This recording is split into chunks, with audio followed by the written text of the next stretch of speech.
Entering the Mayo Experience. Mayo Experience. Mayo Experience.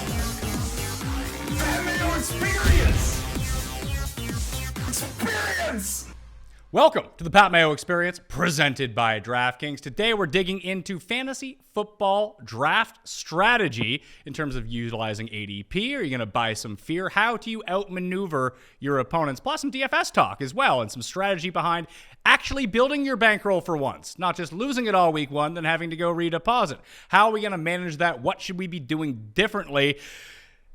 That's basically what we're talking about today. Plus some training camp news as well. Remember to smash the like button to the episode, sub to Mayo Media Network if you haven't already. Tell the friends. If you want to listen to the audio version, just search Pat Mayo Experience or just go down to the comment section and description. Hot links are all down there, as is the Week 1 DraftKings PME Open. There's 5,000 spots available. There's no rake. There's $75,000 of guaranteed money. You can only get 3 entries, so you may as well reserve your spot now. We're creeping up on 2,000 entries, and we're still weeks away from this actually happening. So if you want your spot, go get it now. Additionally, you want to run projections? That's completely free at runthesims.com. Just log in, create an account with an email if you want the betting and DFS tools. Well, then it's going to cost you. But if you use runthesims.com/Mayo, you will get 10% off. I highly recommend that you go do that. If you missed any shows so far, hit that description. The entire draft guide is down there right now.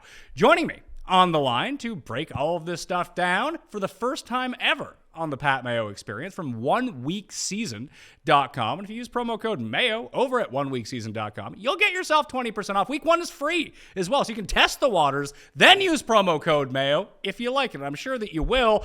It is Jordan Tohline. What's going on, man? What is going on? What a blast to be here with you, Pat. I am excited to dig into all of this.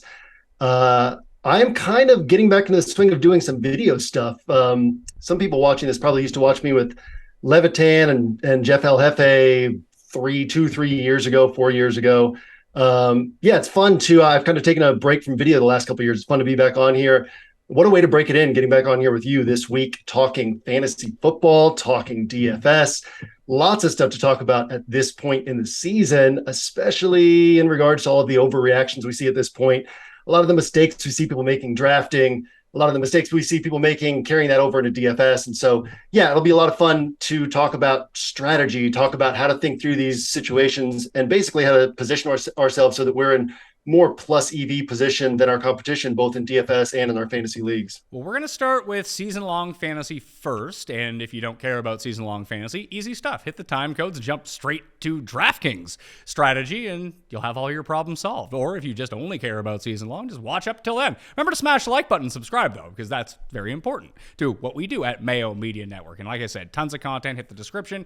Find it all down there. I want to start with what you just hit on, overreactions. How do you feel like this plays in during training camp? Because let's just take the Hall of Fame game, for example. Well, Josh Jacobs played. That means he sucks because he played in that game. But then you just use the same logic for a different player and the opposite result happens. They're like, well, that means he's no good. He's not even on the field with the one. So what's the best way to leverage some of these scenarios, and how can we parse through what's real and what's not?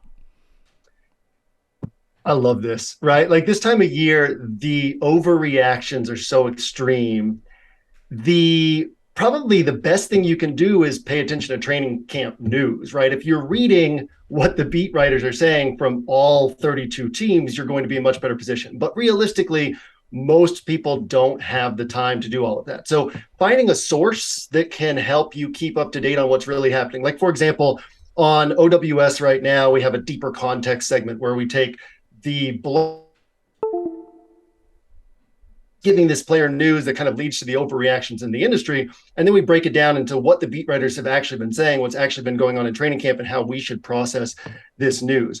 But bigger picture, a lot of times if you think back to previous off seasons, I think about 2019, Darwin Thompson was flying up draft boards as we were leading up to kickoff because he was getting all these positive blurbs from training camps on the Chiefs. I say on the Chiefs because a lot of you might not even remember who Darwin Thompson played for. And Darwin Thompson all of a sudden is getting drafted in the 12th, 13th round, and he's on every team out there. And he ends up not playing at all season long. And so one of the things we need to realize is a lot of times these training camp reports or the preseason reports, they get blown out of proportion. So you mentioned the Raiders backfield.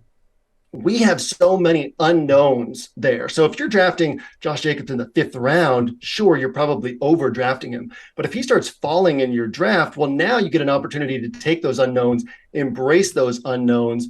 And basically what we want to understand is when we're drafting to win our league. We're drafting for upside.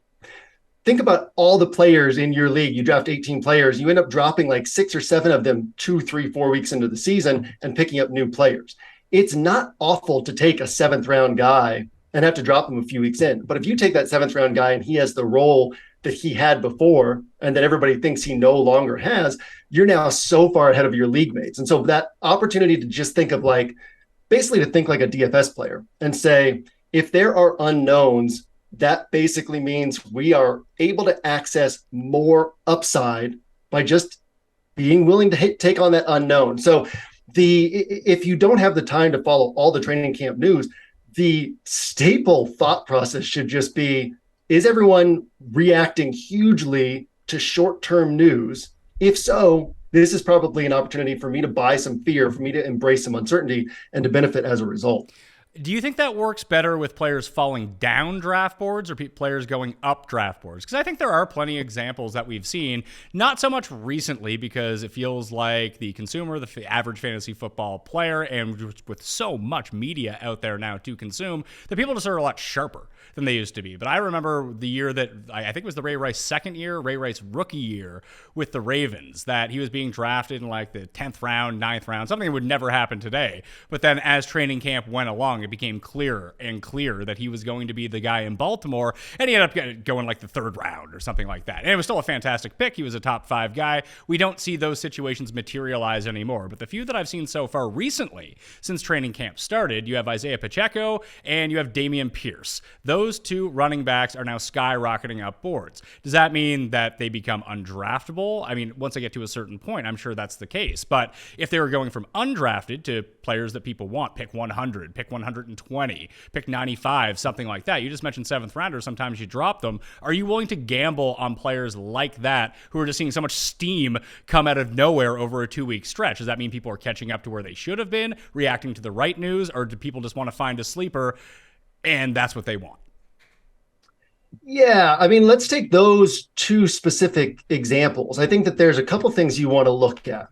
One thing you want to look at is what role is available to this player. What's the risk reward here? So I recently on my Twitter, which is JM to win, I recently broke down the actual training camp battles that I'm truly interested in, because a lot of times we see all this hype on a player at this point in the season, but really what the hype is, if you're reading the training camp reports, is, oh, wow, this guy went from we didn't think he'd have a roster spot to now he might be the number 4 wide receiver, or we weren't factoring this guy in and he might now be the number 3 running back.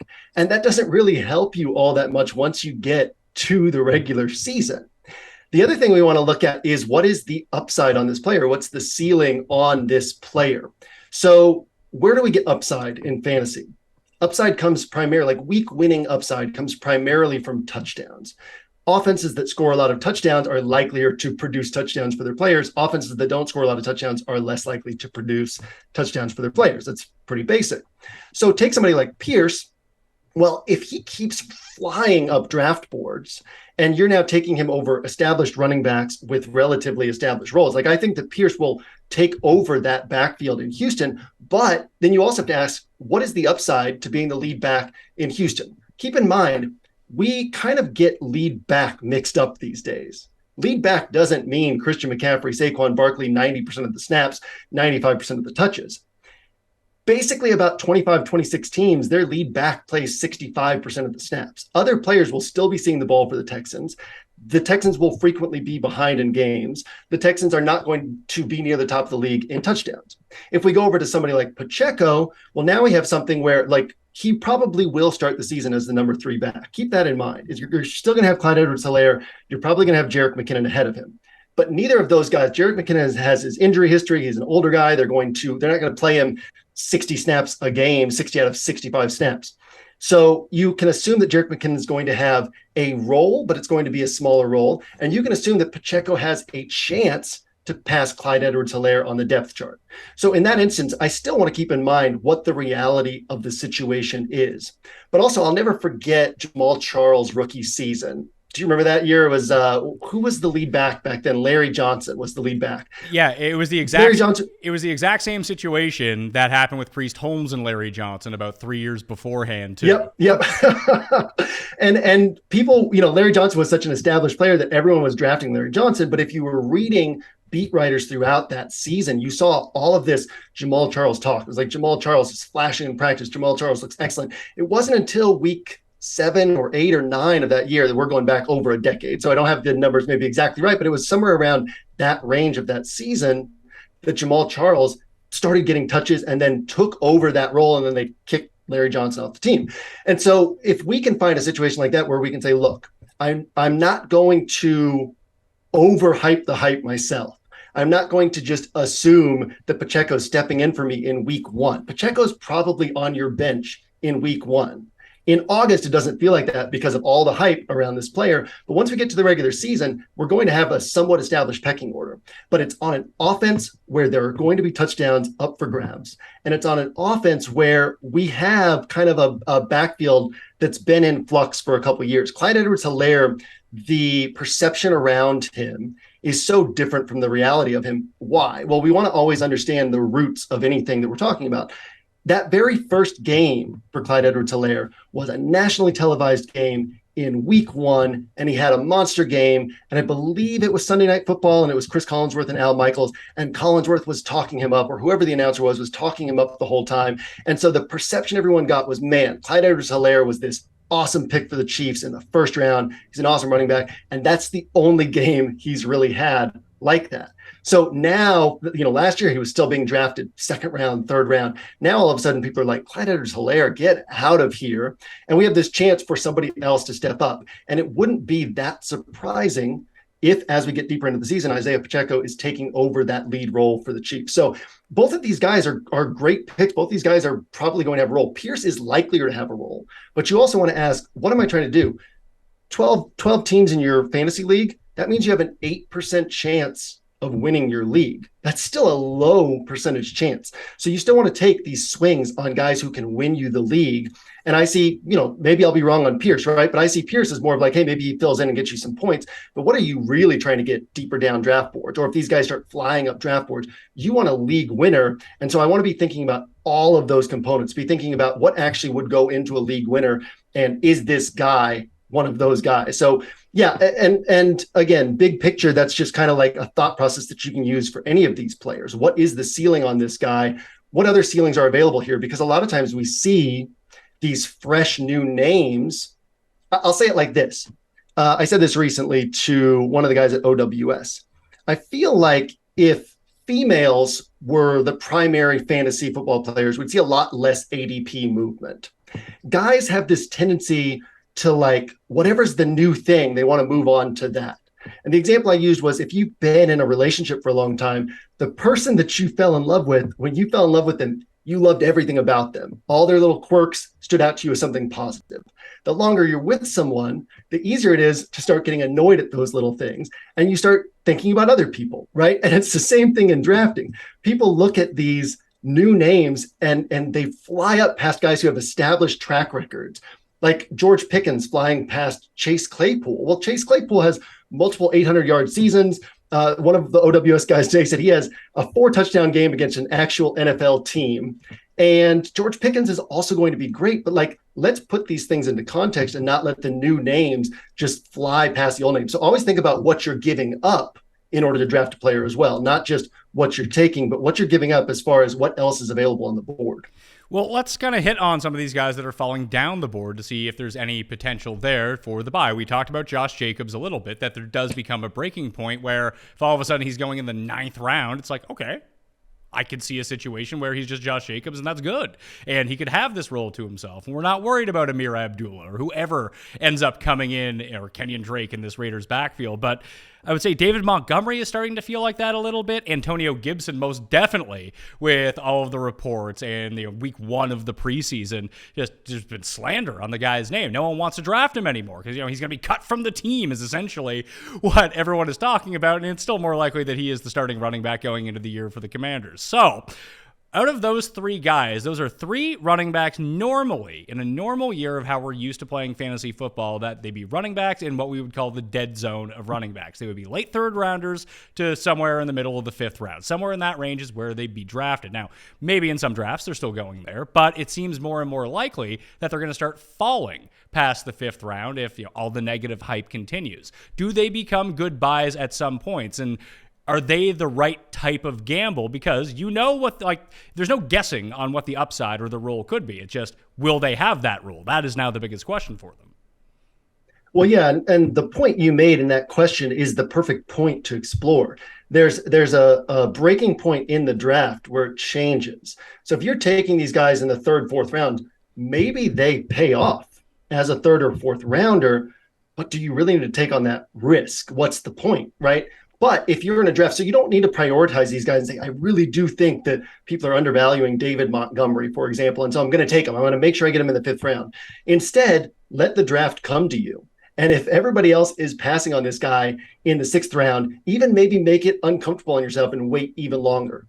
Wait till the 7th round. Read the room. Wait till the 8th round if you can. And then you say, okay, what is the ceiling on this guy? Well, the ceiling on this guy is a 3rd round pick. And if they hit that level, now I'm in great shape. So let me break down each of these players individually as well. Josh Jacobs. Well, let's talk about Josh McDaniels. Josh McDaniels, we always see this in the fantasy space where they say, we've been seeing this lately, the James White role. We've seen that talked about on the Patriots. We've seen that talked about on the Raiders. There is no James White role. There was James White. The Patriots, or more specifically Josh McDaniels, has always developed roles around his players' strengths. So he's going to take this backfield. He's going to take Josh Jacobs. He's going to take Zamir White. He's going to take Kenyon Drake. He's going to take Amir Abdullah. He's going to say, what do these guys do well? Let me build their role around them. So that's the first thing we need to understand.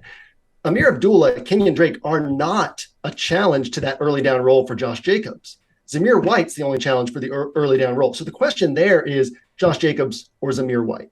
Somebody is going to be the 3rd down back, and it's not going to be Josh Jacobs. So once you understand that, you can basically say, if I'm not taking Josh Jacobs in the 8th round, well, then I better be grabbing Zamir White in like the 15th round, because I'm basically saying, if I'm consciously passing on Josh Jacobs here, I'm basically saying, I don't think Josh Jacobs is going to be the lead back.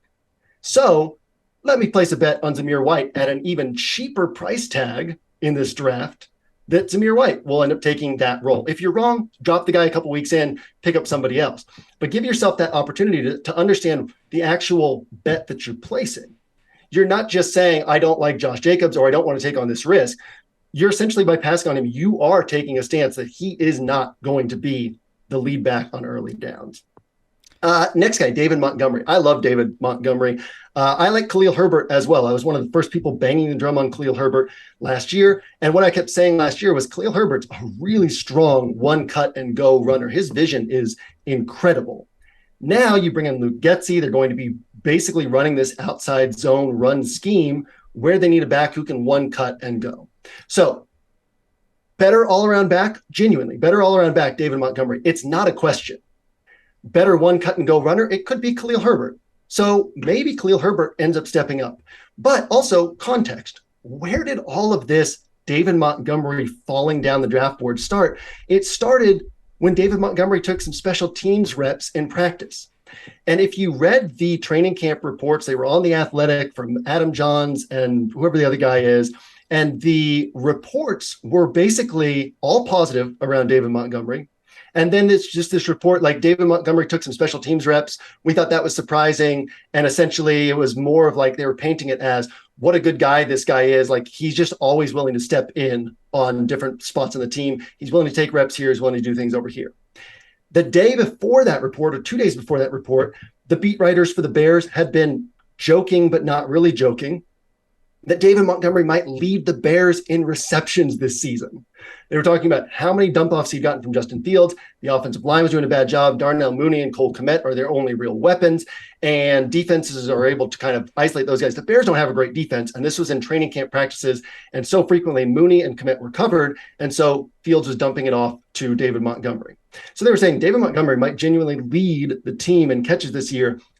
3 days later, David Montgomery's falling down draft boards. So could Khalil Herbert end up with the lead role? Absolutely. But do we know that right now? No. And so we need to take what we know and what we don't know and kind of combine them together to make the best possible decisions. And in this instance, if David Montgomery is falling, the best possible decision is to say, this guy's still a really good all-around back. Let me take the plunge on him if he's falling down draft boards and recognize that if I'm wrong, I can drop him. If I'm right, I now have a third-round pick that I'm getting in the 7th, 8th, 9th round. As for Antonio Gibson, my thought there is, I'll keep this one brief, but let's keep in mind, this is not a player who was drafted by a previous regime. This was a player drafted by Ron Rivera, developed by Ron Rivera, given a central role on the team by Ron Rivera for back-to-back seasons. And then he fumbles in a preseason game, gets taken out, gets put back in with the second team. Well, that sounds a lot more like a player who they're trying to send a message to because they feel he's important for them this season. Let's think about this. If he were a player that they wanted to cut or trade, and let's realize also a lot of teams would be better at RB1 if they got Antonio Gibson. If he's a player that Washington were wanting to cut or trade, they wouldn't be benching him and making him play with the second team. They would be trying to feature him and make him look really good for other teams. So more than likely, Antonio Gibson still has a central role in this offense. Maybe not as big as last year, but still a role bigger than, say, 9th, 10th round pick, where he might start falling now as this kind of negative Antonio Gibson hype builds up. So again, understanding the context and understanding what you're actually doing in your league is trying to play for first place. Well, now you can start thinking about, how do I maneuver this draft board to put as much upside in my pocket as possible? If I'm wrong, I'm wrong, right?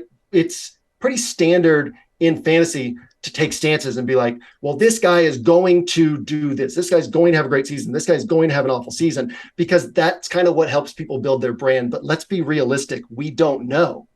And once we can acknowledge that, we can take that uncertainty and use it to our advantage. And that's where we really gain a lot of power, is understanding the full context of a situation and then understanding how to use the uncertainty to our advantage, build some extra upside into our rosters where maybe you get two of these guys and they both perform like third round picks, and you just scooped up 2 extra third round picks on your roster. If you're looking for the complete set of rankings by position and the top overall jumbled together, hit the description. They are all updated there right now to the day, and they get updated with major news and every 2 days or so up on DKNation.com. I want to continue to talk about these uncertain roles, and are there certain situations, and like, for example, let's just talk about Allen Lazard and the Packers wide receivers. No one has a clue what's going to happen with the Packers receivers this year. But it feels like they're going to score touchdowns. Aaron Rodgers, I hear, is pretty good. There has to be someone fantasy viable on that team. I've kind of taken my claim with Tunyon, now that he's back off PUP, and Allen Lazard for the price point that he seems to me to be the most likely number one on this team. But it just feels like no one wants to tackle the situation. Like, oh, we've seen Allen Lazard. He's no good. The last time we saw a situation like this in Green Bay, no one really stepped up until Davante Adams came along. But just because it happened once with different players doesn't mean it's going to happen again, does it? Yeah. You know what's funny, too, is I talked about the Clyde Edwards-Helaire perception, right?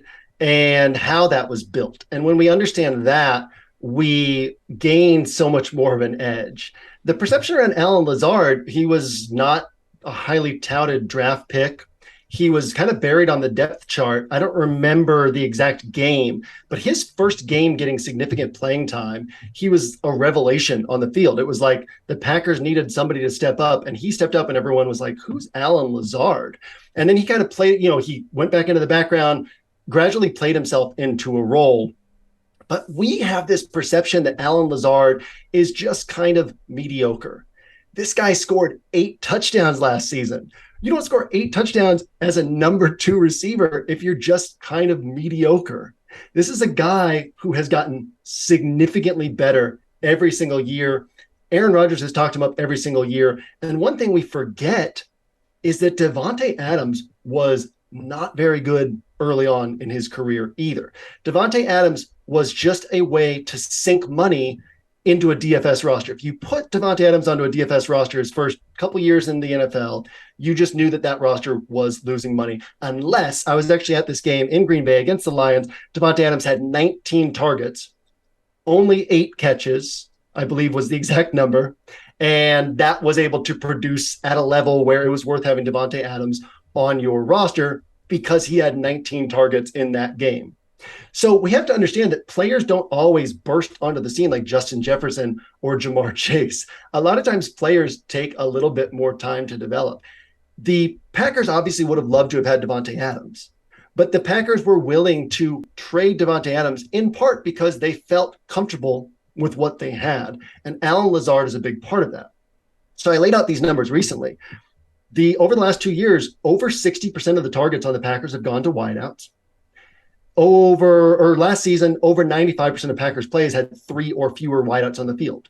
So if you do the math there, even if you just divide up the 60% of targets among the 3 wideouts on the field, a lot of times they have 2 wideouts. Well, that's going to be 20% target share for each of these guys, which would put Lazard on pace for about 70 catches, 900 yards, and 6 touchdowns. That's if he's just kind of even with the other guys. More than likely, though, he's going to be up at 22% target share, 23, 25%. That puts him on pace for over 1,000 yards. That puts him on pace for 8 to 10 touchdowns. That puts him on pace to be a 3rd-round pick next season. Alan Lazard is one of my favorite picks right now, just taking that uncertainty of saying, and it's almost like everyone on the Packers is being drafted below where they should be drafted, every pass catcher. And so people are just kind of thinking, well, yeah, if we do the math and calculate out Aaron Rodgers' stats for the season and then distribute those to pass catchers, basically all these guys should be drafted a little bit higher. But because of the uncertainty, we're just going to let them drop in the draft. Well, if other people are doing that, we can take advantage of that. Again, turn it into concrete numbers. Say, well, what would the numbers look like at the end of the season? What would that have to mean on a per game basis or a usage basis? And all of a sudden, Lazard starts to look really good. And honestly, I think that Lazard, on top of just the role, I think he's a much better pass catcher than most people give him credit for. And I love the call on Tonyan too, because people forget about tight ends. People forget that, we see Marquise Brown flying up draft boards in Arizona, whereas Zach Ertz is kind of static. We see CeeDee Lamb getting drafted in the late 1st, early 2nd round, whereas Dalton Schultz is kind of static. Jalen Tolbert's flying up draft boards. Dalton Schultz is kind of static. People forget about tight ends and the fact that tight ends can step in and fill in these pass catcher roles as well. And so, yeah, that Green Bay offense is just one that I think that people are really getting wrong and gets an opportunity to get some strong value deeper down the draft board. What are some other situations, be it a receiving core or a backfield, that has a lot of uncertainty around it that you think that has potential huge upside? Like we talked about the Texans. If Pearce wins that, how good is Pearce going to be anyway? But let's take like the Dolphins backfield, for example. If someone could emerge as being the 65% snap running back in the Dolphins backfield and they operated as the full-time goal line back and then part-time and other things, throw a few catches in there. That seems like a role based on what we know from the new offense that could end up with like 12, 13 touchdowns, something you would want on your fantasy team. But even I'm looking here being like, man, I don't want any Dolphins running back, maybe Chase Edmonds, but we'll see about that. Yeah. The interesting thing there, right, is it feels like there's so many guys. Myles Gaskin isn't Mike McDaniel's guy. And Myles Gaskin isn't very good. He's, number 30, 31, 32 out of the starting running backs the last couple seasons. So let's assume Myles Gaskin does not win this role. Another guy whose perception is much greater than the reality of his play. So I grew up in Boston. I've watched every Patriots game the last 20 years, last 30 years. Sony Michel is not that great. Sony Michel was a 1st-round pick. And so the perception around him is that of a 1st-round pick. People still hold on to that. But Sony Michel is fine. He's a fine running back. But more than likely, he's not taking over this role. We watched him with the Rams last year. We watched everybody get hyped up about him going to the Rams. I had a bunch of him in best ball because I just drafted the whole Patriots backfield. Damian Harris, Ramondre Stevenson, Sony Michel. Just take all the guys, and it's best ball, so you can just let it all play out. When he was traded to the Rams, it was like, great, I got this guy in the 18th round. all of a sudden he's getting drafted in the 12th round, the 11th round. Well, this guy doesn't deserve to be drafted that high in any draft. Unknowns. Chase Edmonds is an unknown. Raheem Mostert is just kind of going ignored because people think, well, this guy had this one special season with the 49ers and then he's been hurt. And can he really do it again? He came out of nowhere originally. Well, how many times did Mike Shanahan offenses, Kyle Shanahan offenses have running backs who kind of came out of nowhere and produced? So I think Raheem Mostert and Chase Edmonds are the guys to look at here.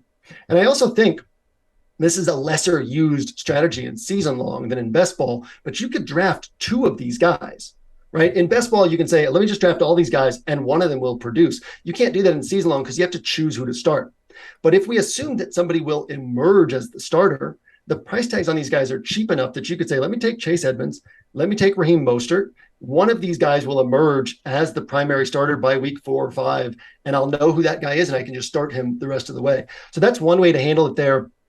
And then, think about the offense, think about the role and the upsides. One of these guys is going to outperform their draft slot. Maybe I'm wrong on Sony Michel, right? If you like Sony Michel, take a shot on him. The point isn't the players so much as it's the strategy.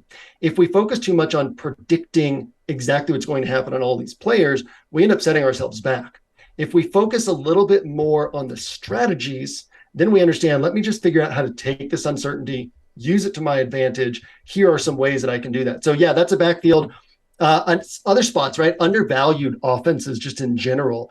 The Lions, the Giants. These are teams with bad defenses, which means that they're going to be chasing points. Furthermore, the Giants, not only do they have a bad defense, they brought in Wink Martindale to be their defensive coordinator. If you don't know Wink Martindale, he was with the Ravens for a long time, and his whole thing is just sending blitzes, exotic blitzes all the time. So sometimes that leads to big plays for the defense. But also when you don't have strong defensive pieces, that leads to big plays for the opposing offense. So already the Giants have kind of mediocre talent. Then they're going to be sending all these blitzes. They're going to be making mistakes in the back end and giving up big plays from time to time. They're going to have some games where they give up a lot of points. And then, I was one of the first people on that Bills offense in 2018. Why? Well, I was watching the games and it was like, this Brian Daboll offense is like really well designed. And what I said at the time was, it doesn't run smoothly. The timing is off. It's a little bit clunky. Josh Allen's still figuring it out, but the concepts are tremendous. It was like, this guy is one of the best offensive coordinators in football, and it was really clear. So it's going to be the same thing with the Giants this year. They're going to have some clunky games, but also Josh Allen put up, now Daniel Jones is not Josh Allen, but Josh Allen put up 45 points against the 45 fantasy points, I think DraftKings points against the Dolphins in week 17 of his rookie season. And keep in mind that Josh Allen's rookie season was pretty ugly as a whole. So just to say there is upside in this offense, there are going to be spiked weeks in this offense. Same thing with the Lions, right? They've got really good pieces. Jared Goff, there was a few years ago, the Rams scored 30 plus points in, I think it was 14 out of 16 games. Do you know how impossible that is? Teams don't do that. The Chiefs don't do that. Jared Goff was the quarterback of that team. Now, Sean McVay makes a difference, but not enough of a difference that now Jared Goff just sucks, right? Jared Goff wasn't great at the start of the year last year, got comfortable in the offense, looked really good down the stretch last year, and all the reports have been glowing on him this season. And so all of a sudden you look at, sure, Amon-Ra St. Brown, everybody's taking him, everybody's taking DeAndre Swift, but what about TJ Hawkinson? What about Jameson Williams when he comes back healthy, whether that's week 5 or 6 or whenever it is, and he has an opportunity to blow up. So be thinking about these offenses that everybody just kind of writes off, and these offenses that are going to be forced to stay aggressive. And we find opportunities to, get these draft picks that are falling down the draft board again because of uncertainty. And we can just identify where that uncertainty is and how we can use it to our advantage. What do we do about players whose role has been previously established, but we haven't seen in a while? And primarily I'm talking about Michael Thomas, because I feel like this is going to be a hinge decision for a lot of people in drafts right now. Early 6th round, late 5th round. Is Michael Thomas still someone that could be a top 5 wide receiver? Or are those days gone? And it was a time when he was going in the 9th round, the 10th round, if we didn't know he was going to play. Well, now it looks like he's going to play, and it looks like he's healthy enough, at least based on reports out of New Orleans. These are some of the trickier decisions. When you talk about buying fear, I feel like he is someone I want to buy, but am I just deluding myself into thinking like, hey, this is Michael Thomas from 2.5 years ago? The number of questions on this one, there's so many layers, right? Sean Payton's gone. So what is Pete Carmichael's offense going to look like? Jameis Winston is here, but last year, Jameis Winston was in a very different offense. Last year, every one of Jameis's pass catchers last year is now a backup, right? So that's the talent level he was working with last year. And when we think about how good NFL defenses are, it's hard to win with a stable of backup pass catchers. So we can look at it and say, well, last year they were run-based and they really focused on the short passing attack, and they tried to do all this to, what was it, Jameis damage control to try to prevent him from attacking downfield and throwing too many interceptions, or was it just based on their personnel? So back in, I think it was April or May, Peter King had basically a breakdown of the Saints and had a report where he said the Saints are, I'll paraphrase, but essentially the Saints are going to be pass heavy this season. And we've seen a few more trickles of that this summer out of Saints beat writers. So there's one thing that we don't necessarily know, but we have a little bit of light shining on it, is the offense will probably be different from last year. Jameis had a 5,000-yard passing season. Now, he threw over 30 interceptions in that season, but Jameis can fire the ball, right? Like Jameis can support elite wideout production. But then we also don't know about Michael Thomas's health. Like if Michael Thomas is himself, and I believe I might be wrong on this, is he 29 years old? We might need fact check on that, but like he's not at the wide receiver cliff. So as long as his ankle is healthy, well, talent-wise, as far as his route running, his understanding of leverage, his understanding of how to read the defense and position himself correctly, he's a top 5 wide receiver. Then we also don't know how good is Chris Olave going to be in his rookie season. How much of the underneath stuff is Jarvis Landry going to take away? How much of the underneath stuff is Alvin Kamara going to take away? So for me, 5th, 6th round, I think I'm still taking Michael Thomas because he has the upside of a 1st or 2nd round pick. Will he perform at that level in a new offense with Jameis under center and all these other elements that we're having to take into account? Most likely no, right? But even if he performs like a 3rd or 4th rounder, you're getting so much value here. It would be almost impossible for him to have another 147 catch season or whatever that was, because that's just not the offense that they're going to be running. And Jameis doesn't have that precision, pinpoint, short area accuracy that Drew Brees had. But one thing that people kind of overlooked about Michael Thomas in those earlier years was his production came from volume. He wasn't used downfield a whole lot. It wasn't that he couldn't be used downfield. It was that that's where Drew Brees' arm was at that point. So now what if we say, yeah, but maybe Michael Thomas has more of a downfield role than he had in the past. So he catches 90 balls, 110 balls instead of 140 something. But he's catching passes 12 yards down the field instead of 7 yards down the field.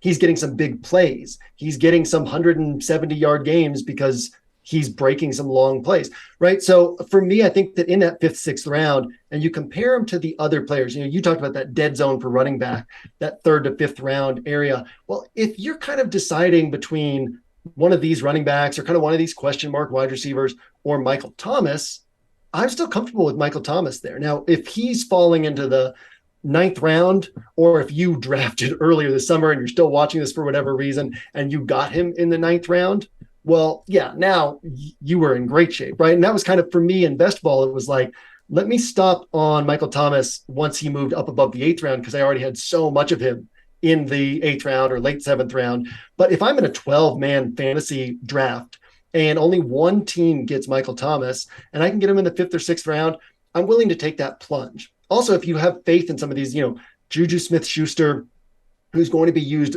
much deeper down the field. He's going to be used at all levels of the field instead of just a short area role as he was with Steelers. If you can get Juju, if you can get Michael Thomas, if you can get Alan Lazard, you have leeway to be wrong on one of these guys. But if you're right on even two of them, you've multiplied the power of your team by so much. And so, yeah, I mean, the upside of Michael Thomas compared to the upside of some of the other players available here, there's still a difference there. I think that the risk has him viably in that 5th to 6th round area. Like if he's in the 3rd round, I don't want to draft him there because then I'm drafting him for his ceiling. And if he misses, now I'm falling back. But if he's still falling to the 5th or 6th round, I think he's a super sharp pick just because, yeah, we don't know.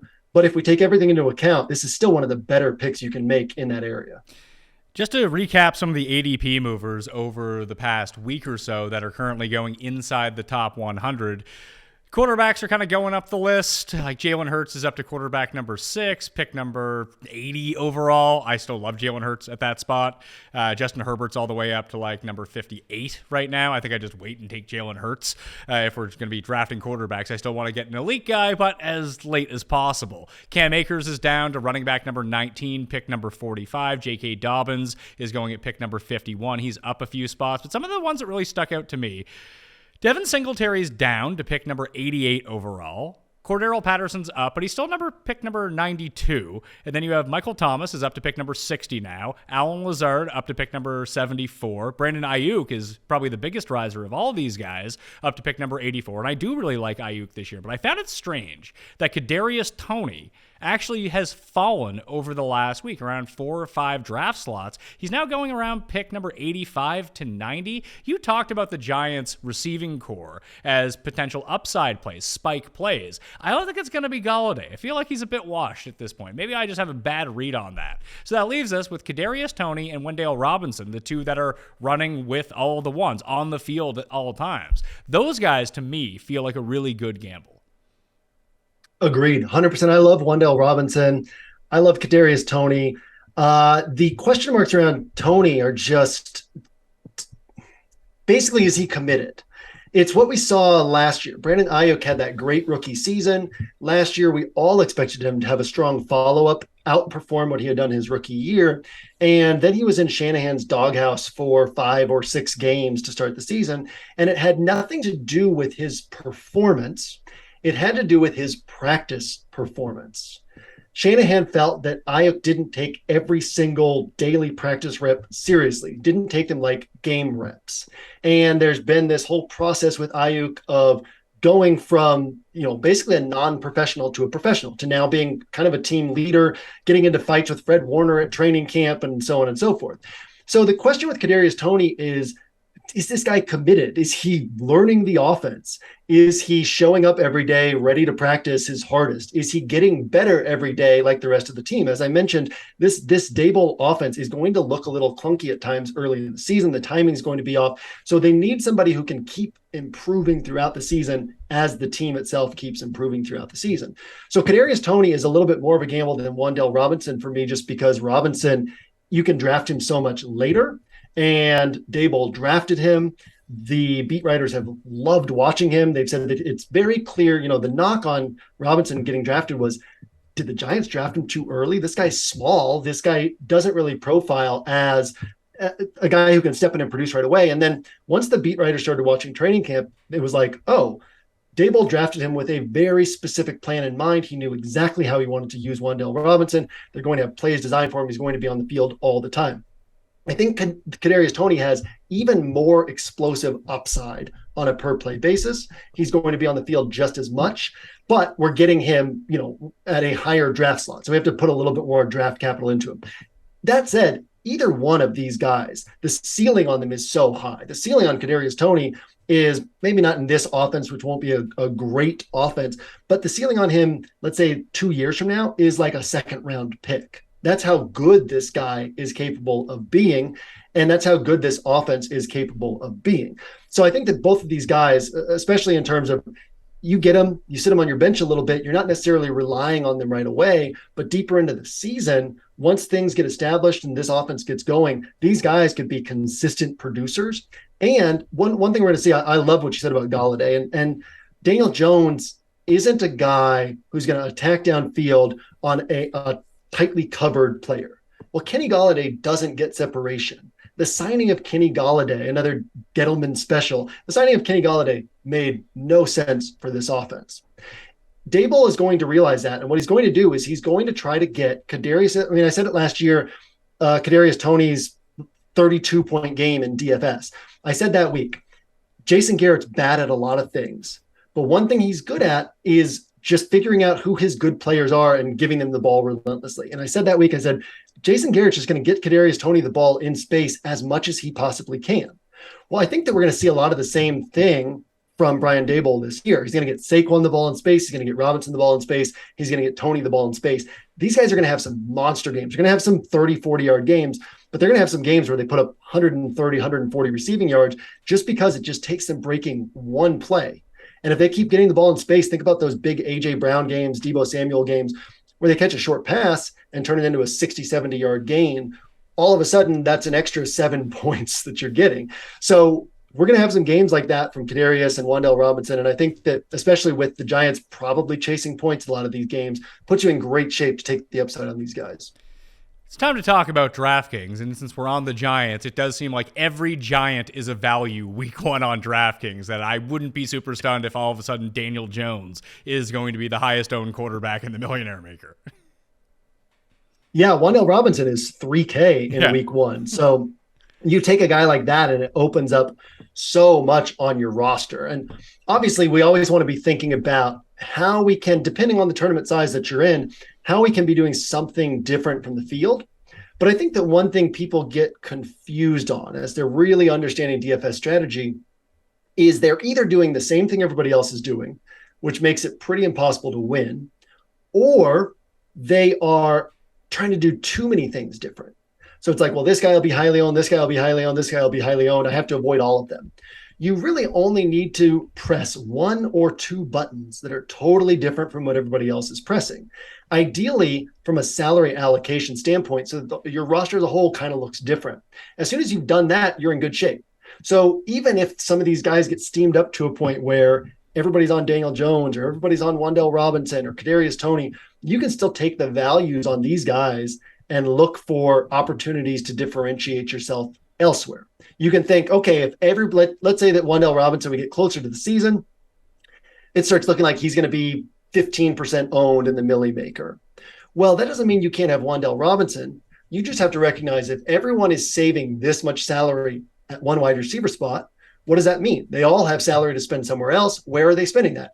Is it Christian McCaffrey? Well, if everybody's going Wan'Dale Robinson and Christian McCaffrey, maybe you go Wan'Dale Robinson, Christian McCaffrey, Wan'Dale Robinson, Jonathan Taylor. Maybe you go Wan'Dale Robinson, Derrick Henry. People aren't going to want to pull the trigger on Derrick Henry in week one because they're going to be, there's uncertainty. This guy's just coming back from injury. We didn't really see him for all those games last year. Is Derrick Henry still the same? Those are the season-long question marks that we enter week one with. Is it worth still drafting Derrick Henry at the top of the first round? Is he going to tail off throughout the season? Well, it's week one. He's fresh week one.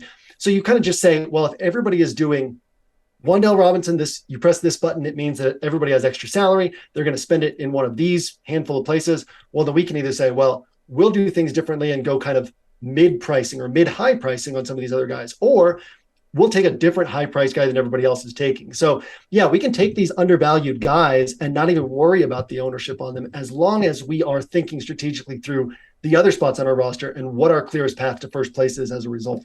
I think that's very well said, because I just went to runthesims.com/Mayo for 10% off at Run the Sims and the baseline projections that are in there. I haven't made any customizations to anything that I want to have as of yet, so I just ran what are the optimal lineups, what are the highest projected lineups that I can build. Still 2 weeks out from the season, the projections are going to change, but I believe that, let's see here, 11 of the top 14 lineups have Daniel Jones as their quarterback. So, obviously he's a good value at this point of the season. So I like what you said about potentially going on to Derrick Henry, because I think that there are two things that we need to consider and why week one is a little bit different potentially than the rest of the season on DraftKings. Like Wan'Dale Robinson, $3,000. It feels like when you have the chalk guy at $3,000 in week 7 at receiver, not running back, receiver or tight end, whatever it may be, because they have stepped into a role that they previously did not have because of injury. That's really the only time that you're ever going to see that. Now, in week 1, that can be a legitimate misprice because the pricing came out so early that the information hadn't caught up to the price, and the price can't change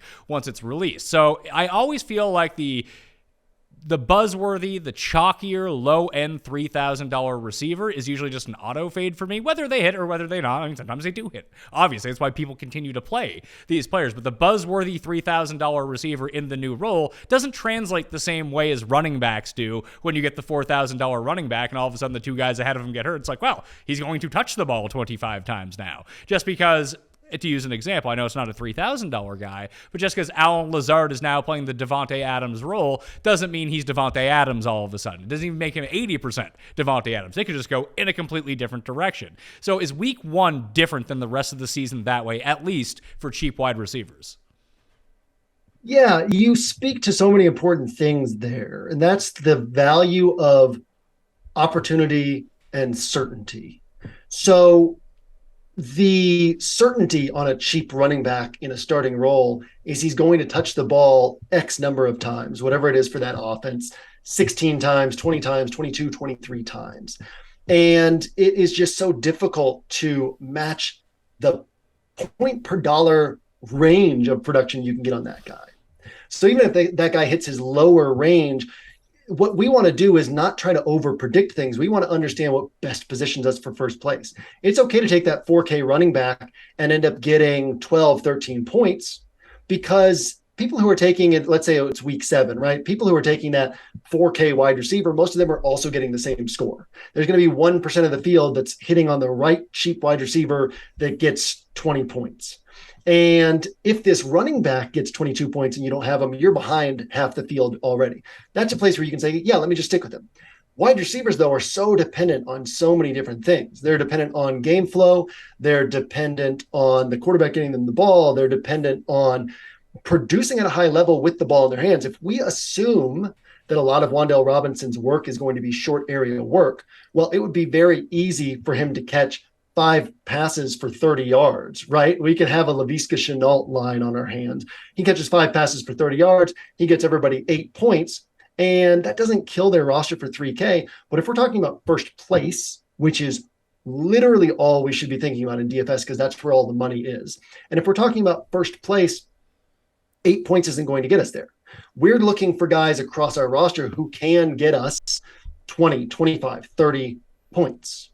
Also, we want to think about what everybody else is doing and what we can do to separate our roster, right? So if 11 out of 14 rosters on Run the Sims are coming up with Daniel Jones in the optimal, well, that means that people are going cheaper quarterback. And if they're like, well, I'm not going to do Daniel Jones, I'll pivot to a different cheaper quarterback.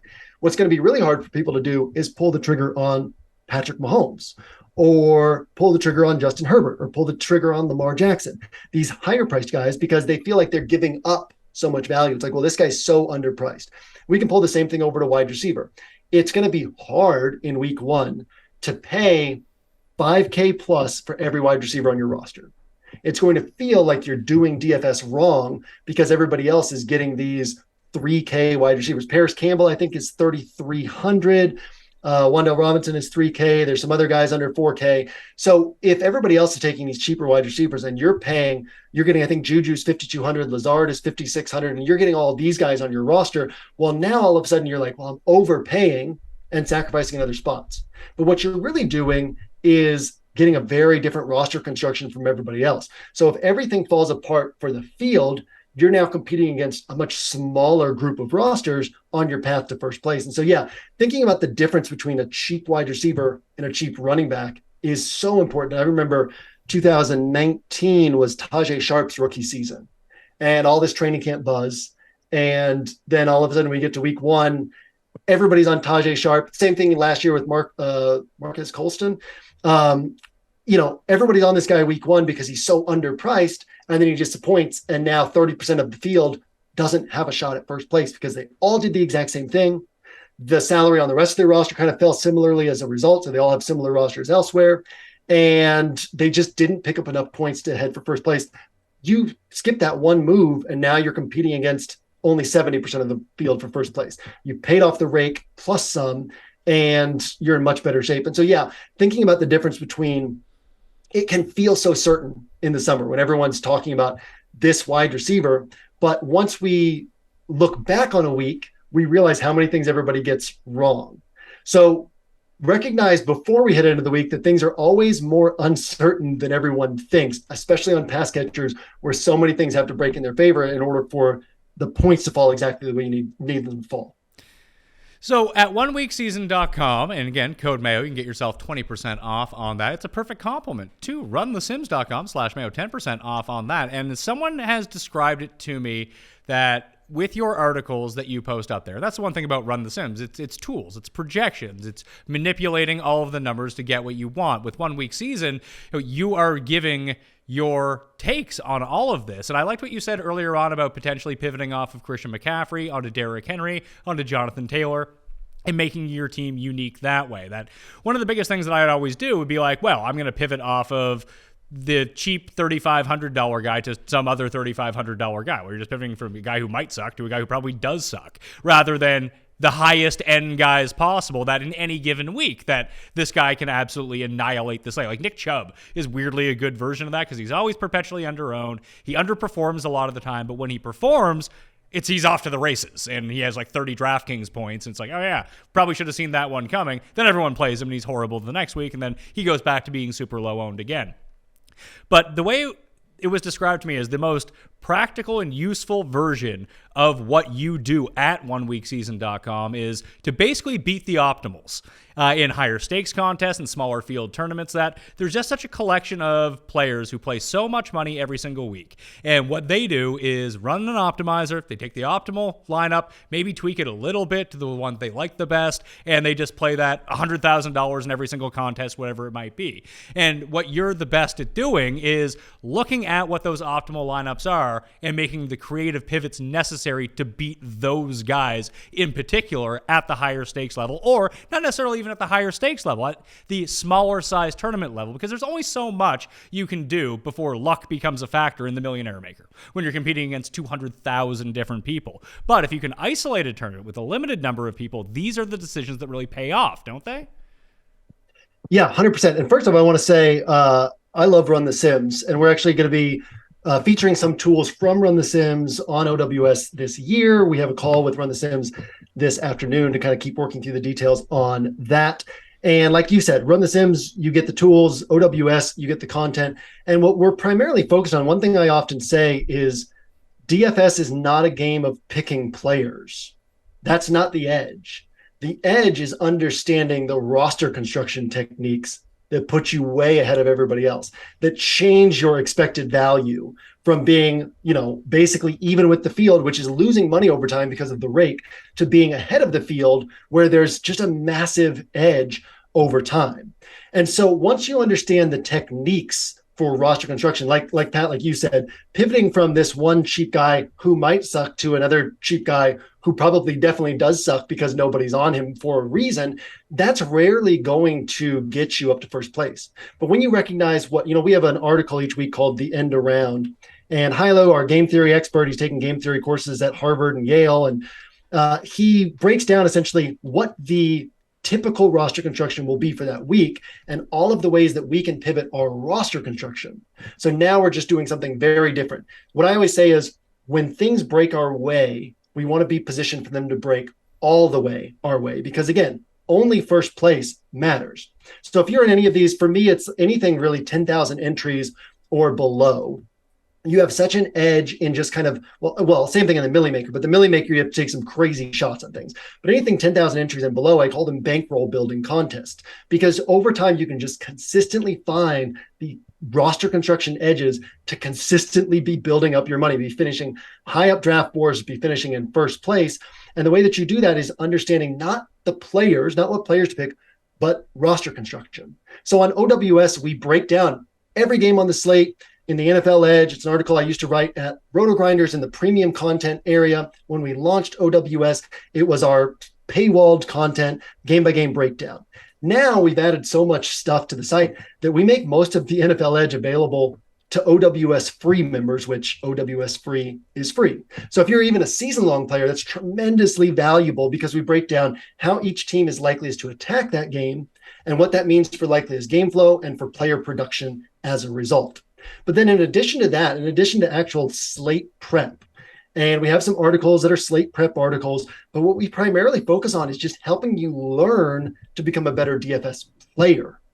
Most of our content is focused on strategy. It's focused on education. It's focused on understanding how to build better rosters than the field. Because realistically, you don't even need to know anything about the NFL. A lot of really sharp DFS players don't know anything about the sports they're winning money in. They just understand strategy and theory. They can look at run the sims, then they can look at ownership projections, and they can understand, oh, okay, well, if this guy is projected here and his ownership is way down here, now I can do this. Or if this guy is at this price point, at this high ownership, let me change the way I'm building my roster and incorporate these things. If everyone's on Jonathan Taylor, let me bet on an alternate game flow in which the Colts fall behind and are passing. If everyone's on Jonathan Taylor and the Colts have to pass a lot, all of a sudden you've got 25% of the field, their rosters are hurt from Jonathan Taylor not producing.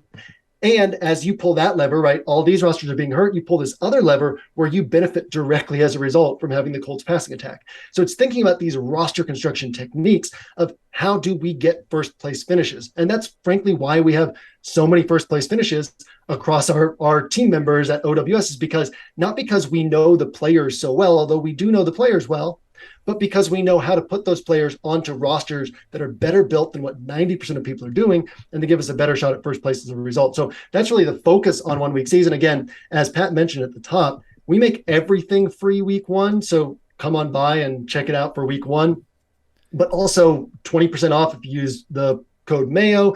And we have our DFS subscription and our Inner Circle. Inner Circle is really focused on training. So we have all of our DFS stuff plus a bunch of training stuff throughout the week, every single week, and extra articles, strategy notes on our ownership projections. So it's not just the ownership projections, but like, how do we use these ownership projections? What does it mean for this player? Where can we pivot? Where can we gain an edge?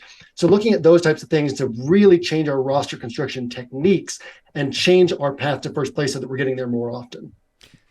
Jordan Tohline at JM2Win on Twitter, oneweekseason.com, code Mayo to get that 20% off, but check it out for free in week one to see if it is for you, and I bet you it's going to be for you. Runthesims.com/Mayo for 10% off all the betting and DFS tools as well. Thanks for being on, man. This is a lot of fun. You're going to have to come back.